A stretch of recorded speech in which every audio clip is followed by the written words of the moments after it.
Hey, what's up, guys? Nick Pell coming to you once again with another book review for you from my white room. And this week's book is the fourth book in the Walking Dead series by Robert Kirkman, entitled, at least in my version, The Walking Dead Book 4. It's a nice hardcover version like the other three that I've been reading, and it works fairly well. And just like the other ones, this is in black and white. It is split into two different chapters. Yeah, it follows these survivors in the zombie apocalypse. Before I say anything, I should let you guys know there will be spoilers from books 1 through 3 in this, and some spoilers from book 4. Not anything major, at least as far as I can tell, but or at least nothing that's not predictable. But there will be a few spoilers, but not a lot. I'm not going to spoil the ending or anything, but just know that. Let us begin with characters as usual. And as usual, with our first character, Rick Grimes, he is basically dealing with the fact that his right hand has been cut off as a result of his experience in Woodbury. And he begins to feel a little bit useless because of that, because his shooting hand was his right hand, and now he can't do that. So he's just got to kind of adjust to that and learn to be something of a cripple and not be able to do everything. Our second main character is Lori, and she is his wife, as you know, and she is pregnant, as you also should know. And that has a major role in this first chapter in the book, because if you couldn't tell by this front cover, you see Lori holding the baby, and so yes, she does give birth in this book really early on, and that's her main aspect of the story. And then in terms of her story in this book, it just basically relates and revolves around that. We also have Tyrese, and he is also one of the main characters.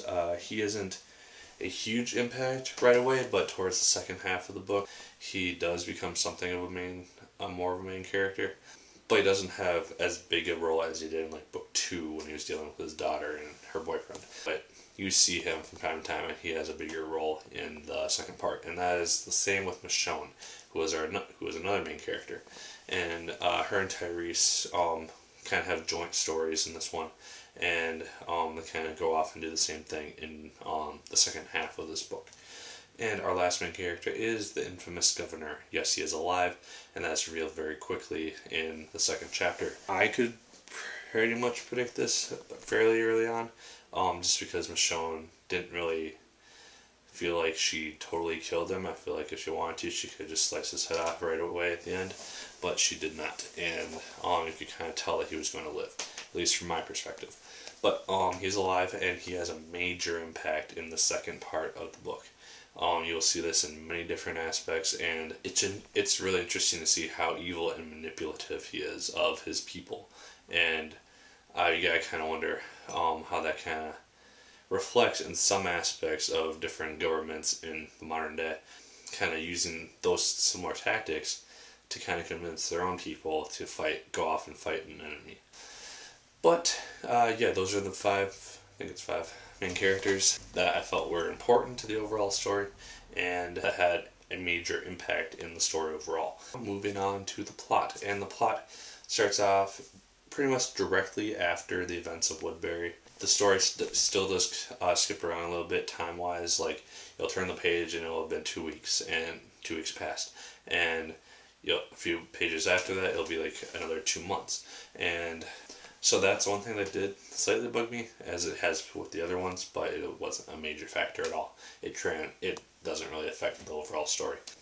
But with the story, like I said, it starts off right after Woodbury, and it's Rick and all the other survivors of that basically kind of reacting to it and starting to try to prepare for an eventual assault that will be happening on the prison, while people are starting to kind of adjust to the prison and start to live there on a day-to-day basis, and they're trying to go back to the way they lived, kind of similar to book 3, where you saw people reading books and watching movies and stuff like that.